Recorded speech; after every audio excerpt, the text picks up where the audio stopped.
the Joshua Moroles podcast. Okay, so just so everybody has some context of everything, what's your background and how did you start doing what you're doing now? Well, my background is I have a political science degree, and I started working in local government here in South Texas. I worked for a couple of cities in the planning area. That's where I started as a planner, and moved up into administration.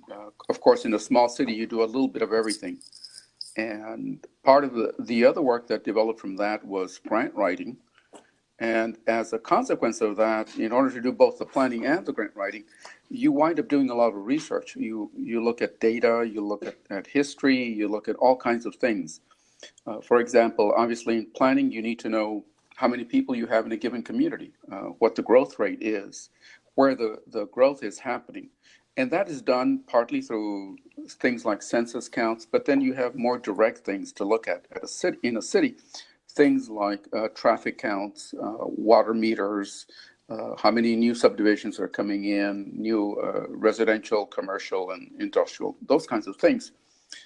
Now, for grant writing, you have to look a little bit deeper and look at some of the socioeconomic conditions or the demographics of your population.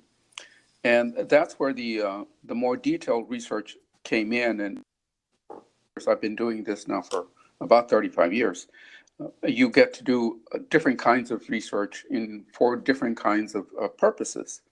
So my work in the last, 15 years has centered around grant writing, of course. That I have to admit that my one true skill in life is writing. I'm pretty much useless outside of writing. But if it has to do with thinking and writing, I'm okay.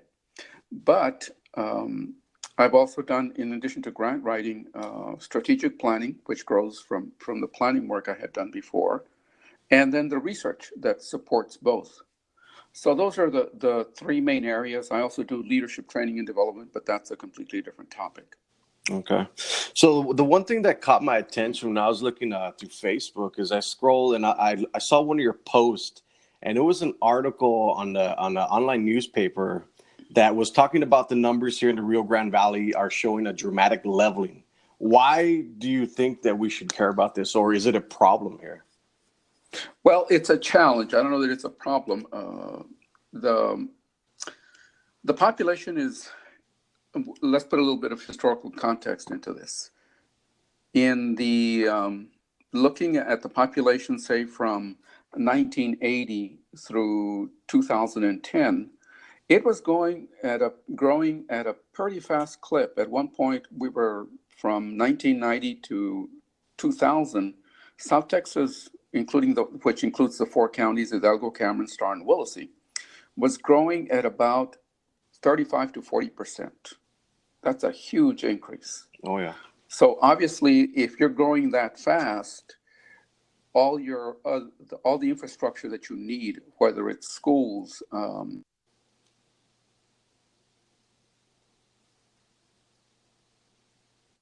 other kinds of infrastructure, highways, all those other things, all those need to be planned for. And if you don't know what's happening, you're caught by surprise. Obviously, when the demand is for more schools, we saw that a lot, I think, in the 80s and 90s, where school districts were kind of caught by surprise, and you saw a lot of portable buildings being brought in. Which is not very conducive to the a good operation for a school. And some of the facilities, were not conducive to some of the things they needed, for example, science labs and those kinds of things. So we saw a lot of that in the 80s and 90s where school districts were having to bring a lot of portable buildings and then build a little bit more quickly. And they started to respond and started to build more. So those kinds of things are very obvious. And then after 2010, we started to see a slowdown in the growth. It's still growing. Overall, the region is still growing, but it's not growing as fast. And especially in the last, 3 to 5 years, we've seen that even slow down even more. I think from 2010 to 2018, the overall population rate, the growth was at about almost 9%, not quite 9%, which is a big difference from, say, the 40% that we had in the 90s. So that population is growing smaller, or rather, percentage-wise, it's not growing as fast. It's still growing, it's just not as fast. So that makes a big impact on, again, infrastructure certainly is one of those things, but it also makes an impact on the economy of the region. And that's where we see some of the challenges coming in. How do you plan for that? What kind of needs will this population have? And I think we're starting to see some of that. Do you see it stopping anytime soon? Like, for example, like the younger, obviously the younger demographics coming up now, and they're opting out to go to like bigger cities now. I think I was reading the other day that 152 people a day move to Austin, and it's a huge city now. And these people are just moving out of the valley, and I feel like it will have lasting complications in the future. Yeah. Yes, definitely. What is happening across the region is that we're getting older. For example, the two bigger counties here, Cameron and Hidalgo. In 2017, Cameron County's median age, which is the point at which is right in the middle, 50% are younger and 50% are older, was 31.4 years old. That was the median age. In 2010, that was 30.2. So that was an increase of 1.2 years that the population overall was a little bit older. Hidalgo County is still a little bit younger. Right now it sits at about 28.9%. So, but still, it was even younger in 2010. And if you go back even more, a couple of decades back, it's even younger. So overall, the population is getting older. What you wind up seeing is that each cohort, as it's moving up, the cohort behind it, or the generation behind it rather, is not as big relative to the entire population. So we're each segment is getting a little bit older. Just to give you some perspective here, I want to play with some large segment. Let's look at the population that is 19 years and younger, and then the population from, say, 20 years to about 59, and then the population from 60 on up. That first group, of course, is all those kids who are probably still in school, who may have some part-time jobs, a few of them, but not a major portion of them. When you compare that population, say, from 2010 to 2017, it didn't change a lot. For example, it did decrease overall in Cameron County. It dropped about 2%. In Hidalgo County, it dropped about 1.5%. And it is still you have the three sections, right? It's about a third of the population. Okay. Now, that middle group, the one from 20 to 59, which is where most people do most of their work period for their lives, that kind of remains stable. It's at about 48% in Cameron and 49% in Hidalgo. It dropped just 0.1%, which is almost margin of error.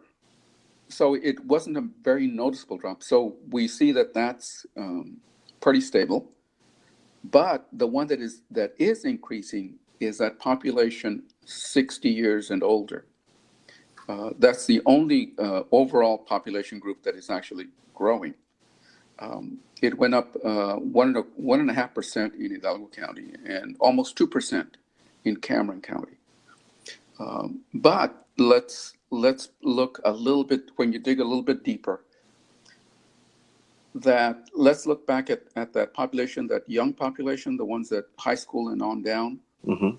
The group that is 5 and under, the kids that haven't entered school yet, those are dropping significantly, almost 0.5% in Hidalgo County and about 1% in Cameron County.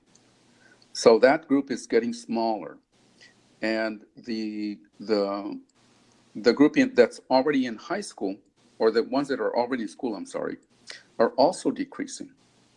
So the impact there, of course, is for schools. We've already seen, for example, that Brownsville, I think, closed several elementaries. Yeah, actually, I was going to bring that up. Is it Yes. closed down 3 of them, and I was going to ask you what do you think the reason of that is?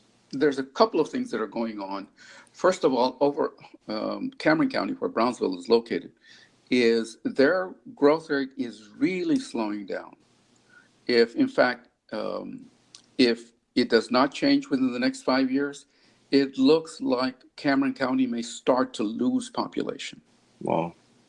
And which is a big thing for the county, because you rely on having an active, growing population to attract new industry, to attract new retail locations, those kinds of things.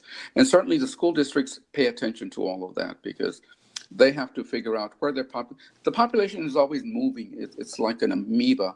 It's kind of growing in one direction, and then it stops and then grows in another direction geographically. So parts of central cities are aging out, in that the families that were there, those kids have now moved out of the area, and they're moving to other parts of the county, maybe, or they're moving out of the area completely, out of the county completely. So that's two things that are going on. Not only is the population shifting geographically away from the old center of town, which was the active part, say, 40, 50 years ago, out into the suburban areas of the county. And the same thing is happening in Hidalgo County to some extent. So that's an impact that is really important for the school districts. A couple of things are going on there. One is, overall, our population, our birth rate is going down. The number of births, or the percentage number of births per females, is going down. At one point, we were at about 111 births per 1,000 women, for women 15 to 45 or so. That's gone down to about 86. Okay. And that's a huge drop. So that population of newborns and preschoolers is getting smaller. The other thing that is going, well, two things. One is, as I said, is that families are having smaller families, less children, but they're also waiting later in life to have kids. I think if you look back, maybe 50 years ago, women would have, I'm trying to remember the exact statistics, but the average female had her first child when she was about 19. That's moved up to about 25, 26. And that means that these parents have had the chance to hopefully go to school, complete their high school for sure, and maybe get some kind of other skill, whether it's a community college or a university degree or some kind of technical skill. So they've gone through the process of getting their education, getting that out of the way, and then started to work. And that means that they're pushing childbirth to later in life. And I can speak from anecdotal evidence, even within my extended family. I remember when I was growing up, whoever got married around 1920, they had a child within a year or so. Now, in my extended family, the second and third generation after me, some of those are having their first children in their 30s. And that's a big change. So that means that they're having smaller families, but it also means they have more disposable income. And that's one of the things that I wanted to mention. There are opportunities, even though the nature of the population is changing, there are entrepreneurial opportunities there, because those families are a little bit better off, and they're willing to invest a little bit more in their children, whether it's through enhanced daycare and educational services or other kinds of activities. I think we've seen the rise of all these little event centers where you have birthday parties, you have quinceañeras, all these kinds of things.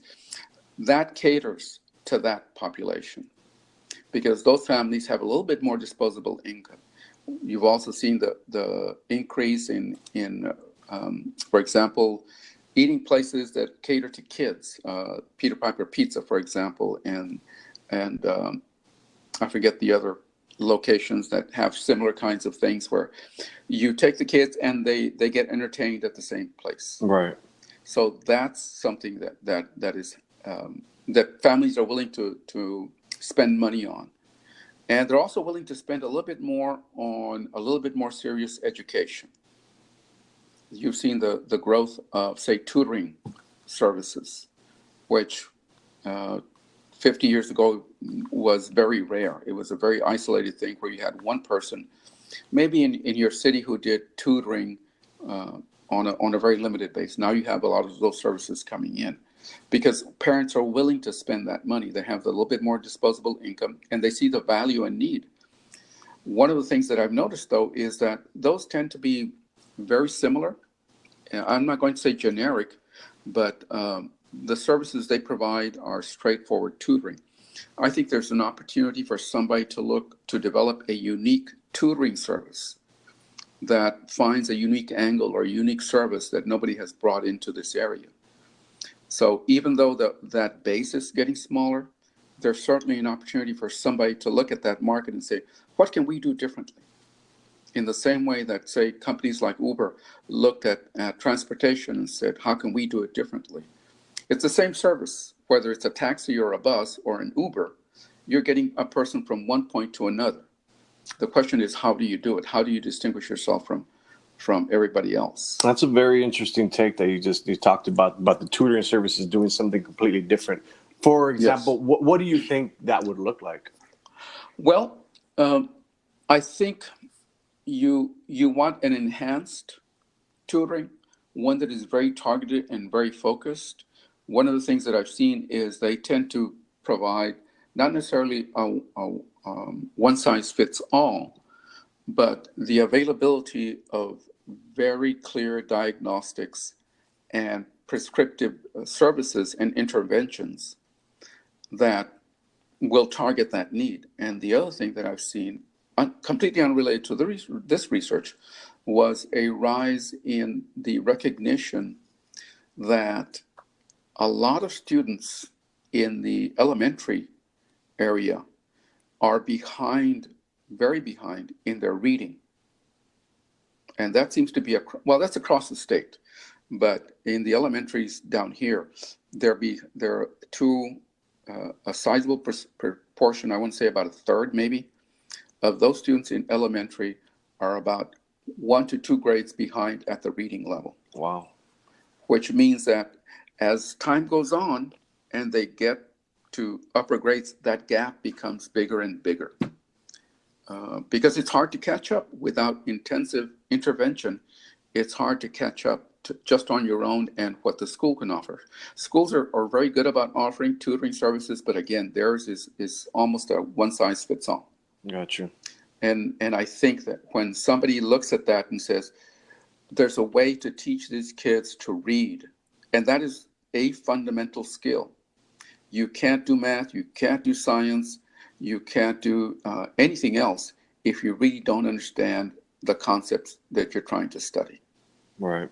I completely agree. So for example, for businesses, now that they're seeing this population decrease, when do you think that these businesses will start feeling the effects of that?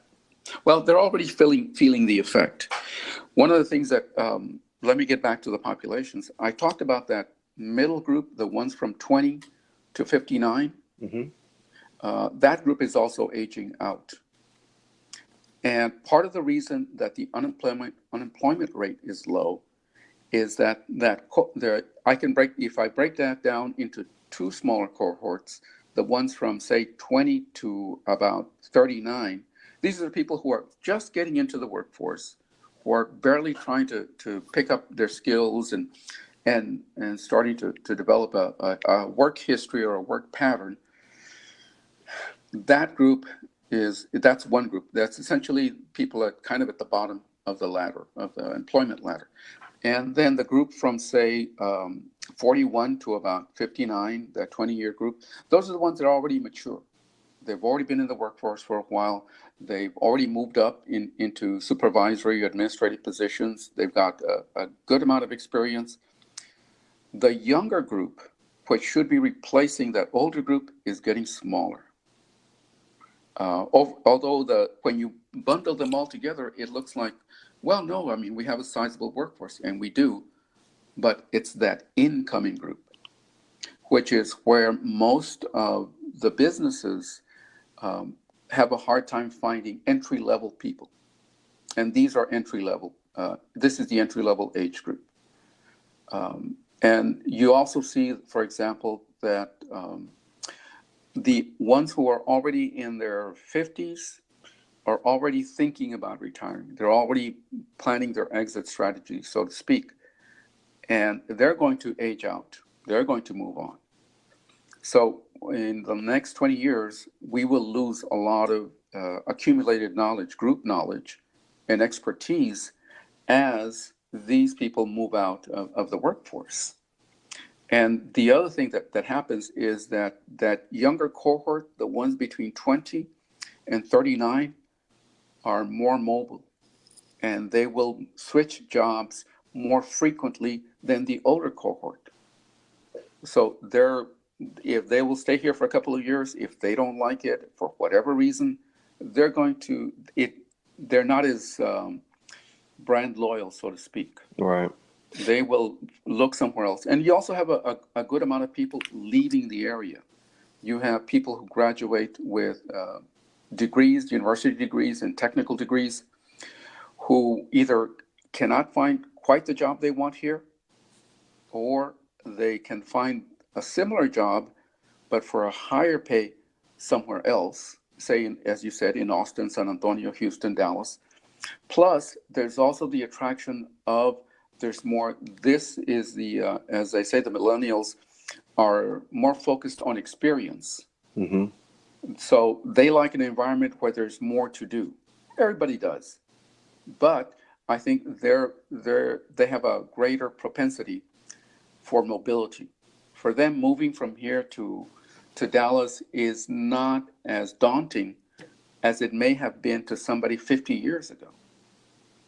To them, it's all one big thing, and moving from here to Austin, to Dallas, to Chicago, wherever else, because that experience is better. It is more, as they would see it, more fulfilling. So they're more willing to leave. So we're seeing some of that happen, which naturally happens anyway. Mm-hmm. But I think that generation, that cohort, is a little bit more inclined to do some of that. I definitely find it fascinating that the world's literally shrinking by the day with technology advancements. Exactly. And like the other day, Frontier came out with $49 flights to Chicago or Sure. I mean, the world's getting smaller by the day. And I think it's just so many opportunities out there that a lot of people just don't want to miss out on anymore.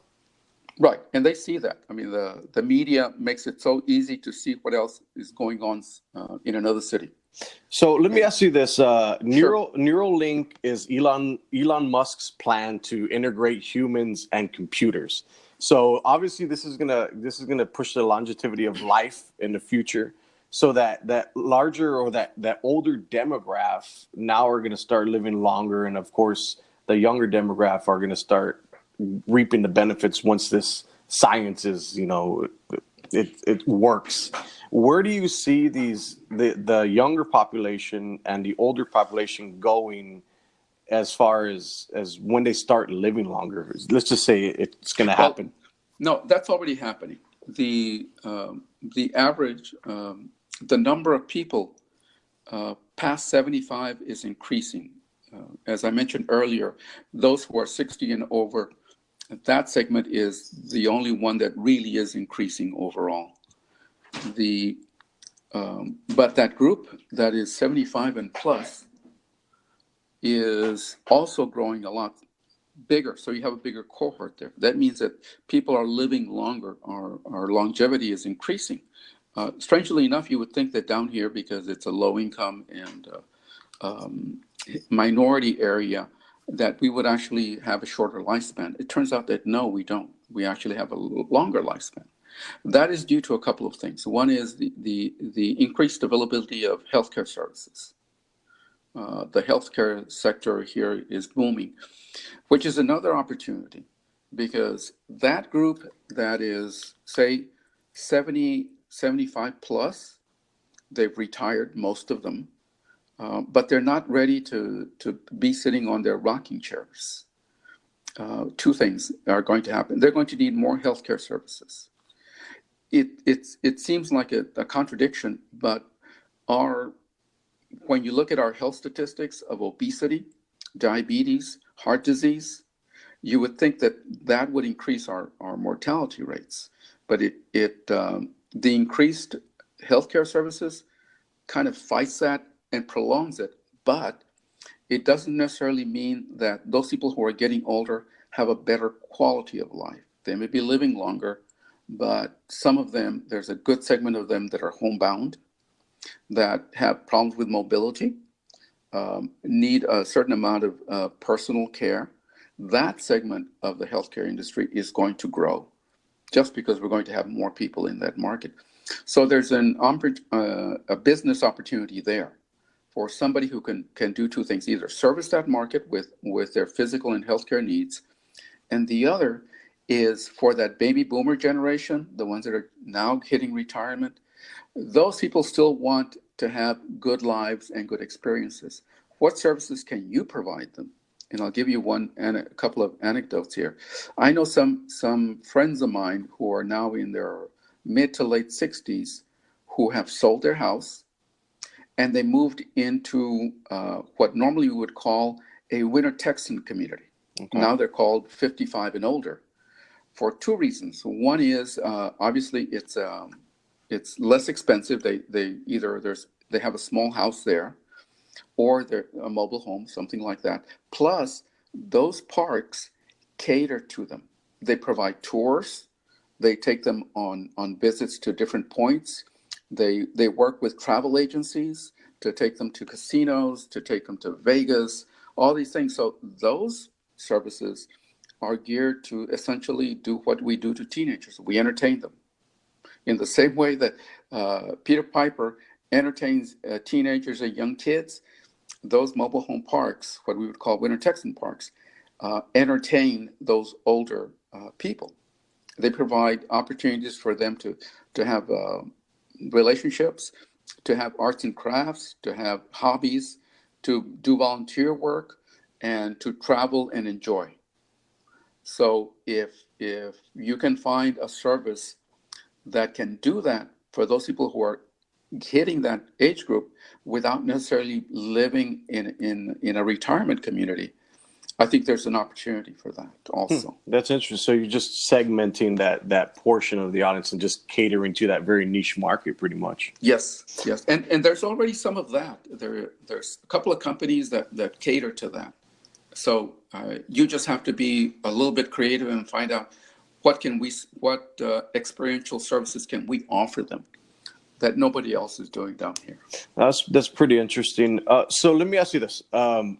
Talking about the Neuralink again, would you in the future, would you actually get that? Would you plug into something and upload your thoughts and download skills? Are you that type of person? One of the things that I like to do, I try to do it, I'm not very good at it, is to do, instead of typing, I want to be able to just talk into the computer and have it type out all whatever it is that I'm writing. Some of the software isn't quite there yet. Some of it is very good, some of it not so good. So in a way, yes, I think I would, only because it would make me, I think, more effective in writing, those kinds of things. I'm a fan of science fiction, and there are people who had already, decades ago, had thought about that, where a human has a computer chip of sorts implanted in them, and they're talking to the computer, and they're connecting directly. So that's in my way of thinking, that has already been explored, decades ago. So I don't find it that unusual to think about that. I think I would be willing to try it. I don't know that I would want to be connected all the time. Do you think that actually, okay, so let's just say we eventually get to the future and all these people are plugging into the system, and say you can upload your consciousness, right, to the computer, right? What does that look like for the population? Like, okay, so we're uploading all these people into the matrix, right? And they're there. So what are the other people doing? I mean, is it going to be so alluring that you no longer have the sickness, you no longer have health issues? You just upload it into the system, and that's where you live. Well, no, because somebody has to maintain that. In the same way that people thought that the industrialization of manufacturing and robotics and so on was going to eliminate all these jobs, all it did was move people around to different jobs. Somebody still has to maintain the system. Somebody still has to do the programming. Some still has to go out and build the servers and connect all those wires that connect people to one thing or another. Even if it's done, say, via Wi-Fi, you still have to have somebody build the actual system that does it, the hardware, and then to service it, make sure it when it goes down, that it's fixed in some way. Do you feel like in the future, obviously with artificial intelligence and robotics, that we'll actually get to a place where, AI is doing this, that they're repairing themselves, they're building upon themselves? And I think Elon Musk said is like, if you can't beat them, join them. So he's pretty much saying like robotics and AI is eventually going to take over the world, but we need to be integrated with them so we can kind of just last. Well, I'm not sure what happens to the body in that case. And I imagine way far distant into the future, you might have robotic systems or automated systems that are self-repairing. But then you get into some of the more esoteric questions of, well, who makes the decision about what they're supposed to be doing? Mm-hmm. If they're self-repairing and self-guiding, does that mean they have their own consciousness? And then what do they need us for? Right. So, and I think what happened is I was listening to this podcast and they were talking about so the robots are in charge. They have their artificial intelligence, and it's just like we're building a road, but we're building it over ant piles. We humans are the ant piles. We're not doing it on purpose. We're just doing it because that's where our road for human evolution is going. So I'm thinking that maybe we'll just get wiped out by computers, and they won't really have they won't have a care in the world. Right. If there's no morality involved, no ethics, routines in there to guide their actions, then we get back to the question of, do they really need us, and will they allow us to live, so to speak? But the other thing to consider, though, is that all history, all civilizations go in cycles. It grows, it starts, it grows, it decays, it goes through a rebirth, it grows, it decays, and so on, that cycle. So I think part of humanity will not want to join that. There will be a lot of people, I think, who will not want to join that. I think they're tied to their existence, and whether it's because of religious ideals or something else, just some human instinct that we want to be able to physically deal with and touch each other, that being in some kind of server and having your memories and experience there will not be as satisfying as having that human to human touch. Right.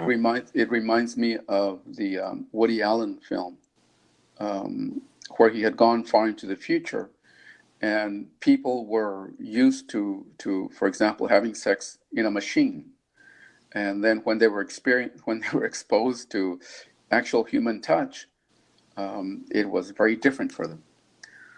So I think there's a good portion of the population that will be that way. And the other thing is that we've always had a certain amount of I guess, of separation between people who can afford those kinds of things and people who can't. Right. So I think that's also going to be a challenge.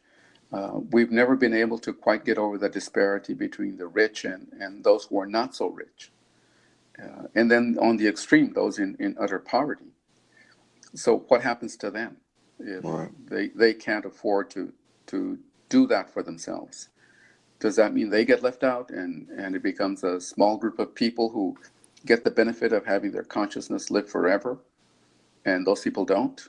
Again, those are ethical questions that will have to be addressed at some point. And if it's the machines and they don't have the ethical or moral subroutines or limitations, then there's no telling where that would go. All right, yeah. So we kind of went off on a futuristic. So let's get back to the population. What I'm interested in is the border crisis. Do you think that it has a profound effect here in the Rio Grande Valley, or are those people that are coming here, are they not even staying here? They're just going somewhere else in the United States? No, the history of migration from, at least from outside of Mexico, has been that people follow a trail, so to speak. For example, if I'm in some community in Guatemala, there is somebody who from my community has already come to the United States, and they're living in Arkansas or New York or Kentucky or somewhere else. And they're connecting back to my village and saying, hey, come on over here. I'm already here. I know the layout. I can get you a job. I can help you with housing. You can stay with me. And that's how people come. They don't just come to the country blind, most of them. They come with a plan to connect to somebody else here. And most of those people are not here in the border. Most of those people are somewhere else, partly because in the past, the jobs were not here. The jobs were elsewhere. The big demand for labor, although we did have a demand for labor, 20, 30 years ago, the big demand was in Houston, it was in Arkansas, it was in the Midwest. So that's where people went to go find work in the first place. So then they in turn send that information back home, and that's where other people want to follow them. So that's where they want to go. They don't particularly want to stay here on the border. The only ones who may want to stay here on the border are those who have no other connection. But even those will seek out other immigrant communities. If I'm from Honduras, I will try and find out, well, where have other people from Honduras gone to before? Where will I find a similar community? And that also explains things like some of what we would call minority neighborhoods, as they say, Chinatown in Houston. Mm-hmm. One group of people from China landed there at some point. They attracted more, and that gets back to them. Even if they don't have family or friends there, hey, there's a community in Houston where Chinese immigrants have settled before. Well, that's where I'm going to go, because that's where I'm going to feel comfortable. And there will be people there who will understand my language, my culture, my traditions, and I will fit in a little bit better there, and then make the transition out of there. Oh, that's the other thing. So the immigrants who are coming in, the most recent ones in the last, say, 5 years, are not staying here unless they have family here already. Okay. So we have to talk about social media. Do you think that social media has actually shaped population growth in certain areas? Like, for example, Austin. What do you think about that? Yes, I think the more exposure places in Austin get, and the more people post about. I always thought that at the beginning, social media was people posting and saying, "Look, my life is more fabulous than yours," because people would post pictures of, "I'm at the beach, I'm enjoying this. We went out last night with friends, and we had a great time. I had my birthday party, and look at all my friends. It was just, my life is just more fabulous than yours." Mm-hmm. So there's that kind of, there's a certain amount of I think, of envy that, look, somebody else is having a greater time than I am. And they're living in Houston, they're living in Austin, and they're living it up. I'm here, in the middle of nowhere, so to speak, or even if I'm living in a rural community, let's say Willacy County, which is actually losing population. It has actually lost population. I'm thinking, why do I want to stay here? I can move to Austin. I can have a great time, a great life, a better opportunity. So we see that not just in social media, but also in regular media, because the concentration of media attention is always focused on the urban areas. Whether it's on newspapers, magazines, television, whether it's new shows or regular dramas, whatever. All those take place in big cities, and you see all the things that are going on. So yes, I think that makes a big difference. It paints a picture of a more enjoyable life, a fuller life. When you think, well, what do they have in Austin? And I see pictures that people posting that they were at Lake Travis. Yeah. Well, I don't have a Lake Travis here. It looks like a beautiful place. I see people posting pictures of skiing, and they're in Denver. Well, I can't go snow skiing here, darn it. But Denver looks like a great place to live. So the more I see that, the more it influences me. I think it does. Social media influences just about everything that goes on, certainly in this country, in one way or another. No, that's social media is just a beast of its own, and it didn't exist just a few years ago. It's crazy how it's changed everything. It has become so dominant so quickly. Yeah, it's amazing. So before we finish off the podcast, of course, I'd like to thank you, and I want to make sure everybody can find you wherever you can get located.